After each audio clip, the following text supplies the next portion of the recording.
So దీని గురించి కొన్ని విషయాలు మనం మాట్లాడుకుంటే, నేను ఇప్పుడే చెప్పాను కదా, ఐవీ లీగ్ కన్నా కూడా దీంట్లో అడ్మిషన్ దొరకడం అనేది చాలా కష్టమైనటువంటి పరిస్థితి. ఐవీ లీగ్తో ఈక్వల్ అనమాట.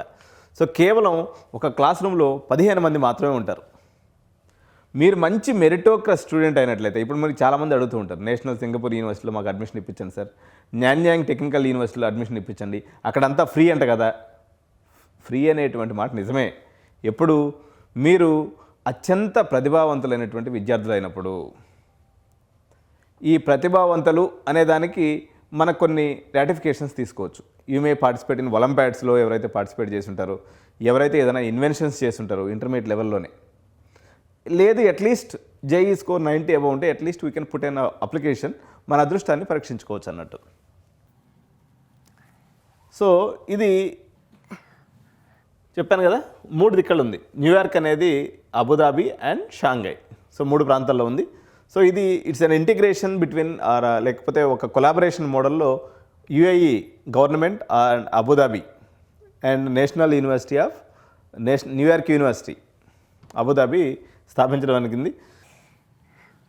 మీకు ఈ అబుదాబిలో చదివినప్పటికి కూడా, అంటే ఇది పోర్టల్ క్యాంపస్ అయినందువల్ల మీకు national university of NYU New York యూనివర్సిటీలో మీకు డిగ్రీ అనేది వస్తుంది. సో ఇక్కడ ఎటువంటి కల్చర్ ఉంటుంది అనే దాన్ని చూసినప్పుడు మీరు చూస్తున్నారు కదా, ఈ యొక్క వ్యక్తులను చూస్తే each and every person belong to a different country. So 2000 మంది అండర్ గ్రాడ్యుయేట్ విద్యార్థులు ఉన్నారు ఈ క్యాంపస్లో. అదేవిధంగా 120 దేశాలకు సంబంధించినటువంటి విద్యార్థులు ఉన్నారు. చాలామందికి ఒక అపోహ ఉంటుంది, అబుదాబి అనగానే ఇది ముస్లిం ఇంటెన్సివ్ ఏమో చెప్పి అనుకుంటారు. కానీ ఇక్కడ ఏ జాతి కానీ, మతానికి కానీ, దేశానికి కానీ మెజారిటీ అన్నది లేదు. ఇది అందరూ కలిసి చదువుకునేటువంటి క్యాంపస్. గ్లోబలైజేషన్కి ఇది పెట్టింది పేరు అనమాట.